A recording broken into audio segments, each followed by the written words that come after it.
जय हिंद दोस्तों। आज की वीडियो में पढ़ने वाले हैं हम बेलन। तो बेलन को पढ़ने से पहले इसकी कुछ बेसिक जानकारी देखेंगे और उसके बाद इसके सूत्रों को भी हल करना सीखेंगे, किस प्रकार से इसके सूत्र बनाए जाते हैं, और उसके बाद कुछ क्वेश्चनों को भी हल करेंगे। तो दोस्तों वीडियो को अंत तक देखते रहिएगा। और अगर आपने हमारे चैनल को सब्सक्राइब नहीं किया है तो पहले चैनल को भी सब्सक्राइब कर लीजिएगा, जिससे हमारा हर आने वाला वीडियो आप तक पहुंचता रहे। तो आइए शुरुआत करते हैं बेलन की। दोस्तों बेलन को हम इंग्लिश में सिलेंडर कहते हैं। और दोस्तों बेलन में दो वृत्त होते हैं, एक वृत्त ऊपर होता है और एक वृत्त नीचे होता है, जिसमें आपस में जोड़ देते हैं तो एक टंकी नुमा संरचना बन जाती है। उसी को बेलन या सिलेंडर कहते हैं, जिसमें इसकी त्रिज्या होती है आर, और इसी प्रकार से ऊपर भी त्रिज्या होती है आर, और इसमें एच, इसकी ऊंचाई एच से प्रदर्शित करते हैं।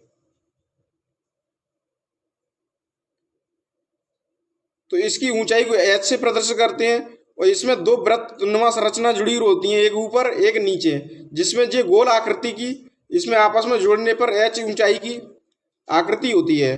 तो इसमें सबसे पहले इसका सूत्र देखते हैं आयतन का। तो आयतन का सूत्र क्या होता है? बेलन का आयतन बराबर, तो आयतन में दोस्तों होता क्या है कि कोई भी वस्तु इसमें कितनी आ सकती है उसी को आयतन कहते हैं।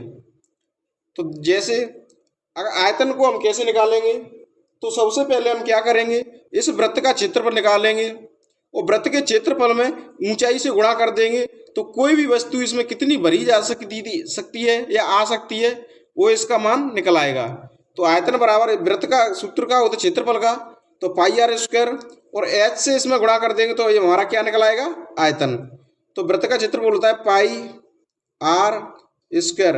अगर इसमें हम एच से गुणा कर देंगे तो इसमें हमारा सूत्र किसका निकल गया, आयतन का।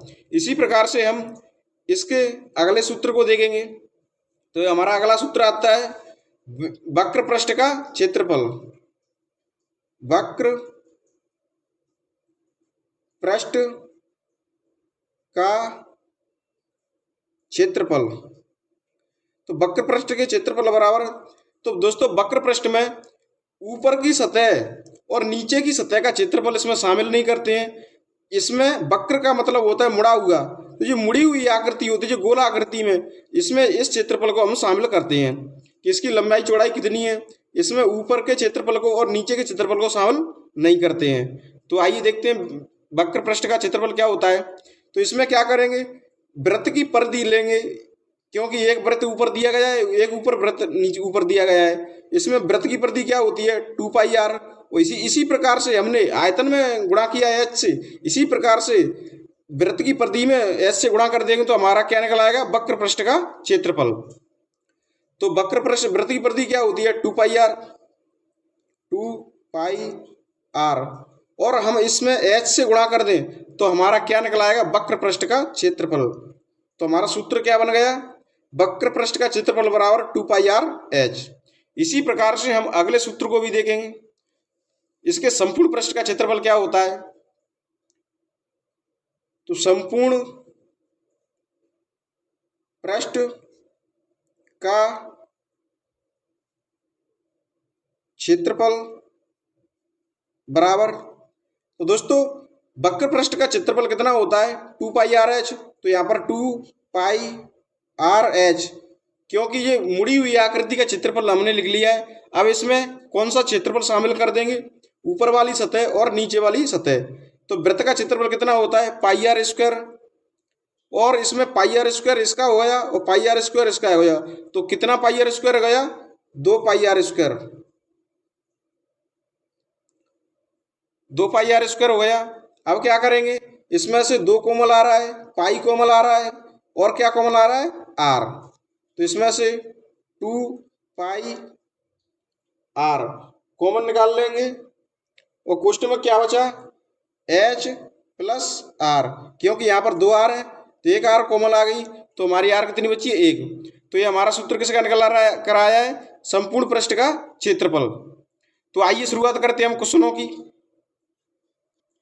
तो दोस्तों यहाँ पर एक बात और जान लें कि यहाँ पर पाई बराबर 22/2 7, ये पाई का मान होता है। तो हमारा क्वेश्चन दिया गया है, यदि एक बेलन के आधार की त्रिज्या 14 सेंटीमीटर है और इसकी ऊंचाई 8 सेंटीमीटर है तो नंबर 1 पे क्या पूछा है, बेलन का आयतन ज्ञात कीजिए। नंबर 2 पे क्या पूछा है कि बेलन का वक्र पृष्ठ ज्ञात कीजिए। और नंबर 3 पे बेलन का संपूर्ण पृष्ठ ज्ञात कीजिए। तो सबसे पहले हम 1 नंबर को देखते हैं। तो बेलन का आयतन, तो बेलन के आयतन का सूत्र हमने कुछ थोड़ी देर पहले ही देखा है। क्या होता है बेलन का आयतन का सूत्र, तो बेलन के आयतन बराबर पाई आर स्क्वायर एच। और यहाँ पर आधार की त्रिज्या कितनी दी गई है, 14 सेंटीमीटर। तो ये आर बराबर 14 सेंटीमीटर और इसकी ऊंचाई 8 सेंटीमीटर। तो एच का मान कितना दिया गया है, एच बराबर 8 सेंटीमीटर।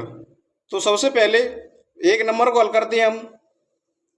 तो बेलन के आयतन बराबर क्या सूत्र होता है, पाई आर स्क्वायर एच। तो इसमें पाई का मान कितना होता है 22/7 और आर का मान कितना दिया है 14 सेंटीमीटर। लेकिन आर पे स्क्वायर लगी है, इसमें घात 2, तो 14 को 2 बार लिख लेंगे। तो 14 गुणा 14 और एच का मान कितना दिया है यहाँ पर 8। तो 7 से 14 कट जाएगी कितनी बार, 2 बार।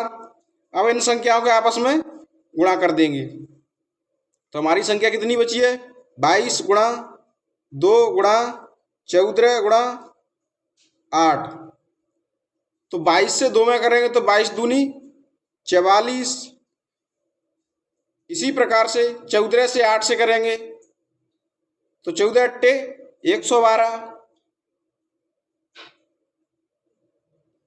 अब 112 से और 44 से आपस में गुणा कर देंगे। तो इनका आपस में गुणा कितना आएगा 4928। ये हमारा क्या निकल कर आया है, आयतन।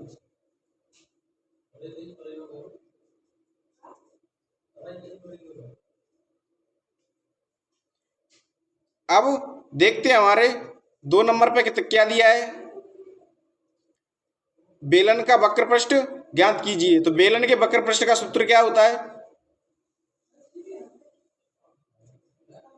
तो वक्र पृष्ठ का क्षेत्रफल बराबर 2 पाई आर एच। तो यहां पर इनके मान रख देंगे, 2 की 2 गुणा पाई का मान कितना होता है 22/7 गुणा आर का मान कितना दिया गया है 14 सेंटीमीटर। तो यहाँ पर 14 रख देंगे गुणा एच का मान कितना दिया गया है 8। तो यहाँ पर 8 रख देंगे। अब क्या करेंगे, इन संख्याओं को आपस में काट लेंगे। तो 7 से इस 14 में कितनी बार जब भाग जाएगा, 7 दूनी 14 2 बार। तब हमारी संख्या कितनी बची 2 गुणा 22 गुणा 2 गुणा 8। अब इन संख्या में गुणा करेंगे, 8 से 2 में करेंगे तो 8 दूनी 16, 16 से 2 से करेंगे तो 8 16 दूनी 32। तो 32 गुणा 22। अब इसी प्रकार से इन संख्या में गुणा कर देंगे 22 से और 32 से। तो हमारा 22 और 32 से गुणा करने पर कितना आंसर आएगा 704। हमारा ये क्या निकल कर आया है, वक्र पृष्ठ का क्षेत्रफल।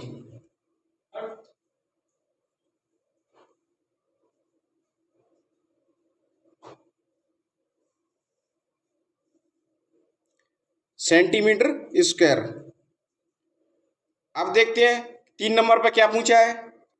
तो 3 नंबर पर दिया है संपूर्ण पृष्ठ का क्षेत्रफल ज्ञात कीजिए। तो संपूर्ण पृष्ठ के क्षेत्रफल का सूत्र होता है 2 पाई आर कोष्ठक में एच प्लस आर। तो संपूर्ण पृष्ठ के क्षेत्रफल ये सूत्र दिया गया है 2 पाई आर कोष्ठक में एच प्लस आर। तो इसमें क्या करेंगे, हम मान रख देंगे। 2 पाई का मान कितना होता है 22/7। आर का मान यहाँ पर कितना दिया गया है 14। एच का मान कितना दिया गया है 8। तो यहाँ पर 8 रख देंगे। इसी प्रकार से आर का मान यहाँ पर कितना दिया गया है 14। तो यहाँ पर 14 रख देंगे। 7 से इस 14 को काट दें, कितनी बार? 7 दूने 14, 2 बार, और ये कोष्टक वाली संख्या आपस में जुड़ जाएंगी। तो 14 में 8 जोड़ेंगे तो कितनी हो जाएंगी? 22।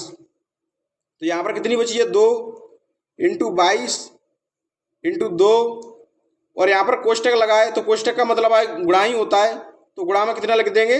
22। अब इन संख्या में आपस में गुणा कर देंगे, इन दोनों संख्याओं का गुणा करेंगे तो कितनी? 22 दूनी 44। इसी प्रकार से इन संख्याओं का गुणा करें तो 22 दूनी 44। तो अब 44 गुणा 44 कितना होता है?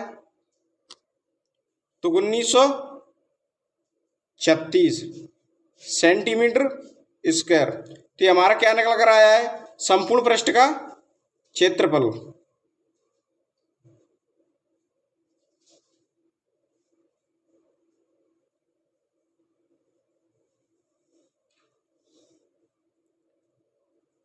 तो दोस्तों वीडियो पसंद आई तो वीडियो को लाइक करें। अगर आप हमारे चैनल पर नए हैं तो प्लीज़ चैनल को भी सब्सक्राइब करें। जय हिंद।